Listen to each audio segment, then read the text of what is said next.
রাজধানীর প্রবেশমুখ আমিনবাজারের ব্রিজ দেখুন পুলিশ কিভাবে আটকে রেখেছে যেন কোনো ধরনের আন্দোলনকারী প্রবেশ না করতে পারে। এই ঘটনাটি আমি যখন শ্যুট করেছি তখন সকাল ৭টা বাজে। যে যেখান থেকে রাজধানীতে প্রবেশ করুন না কেন একটু সাবধানে প্রবেশ করবেন এবং নিরাপদভাবেই প্রবেশ করবেন।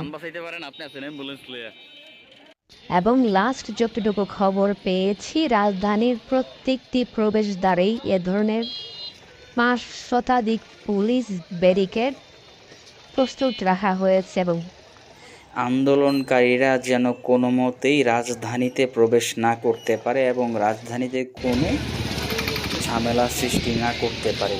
তাই সবাই সাবধানে যদি আন্দোলনে অংশগ্রহণ করেন অবশ্যই নিরাপদভাবে করুন, বুদ্ধিমত্তার সাথে করুন।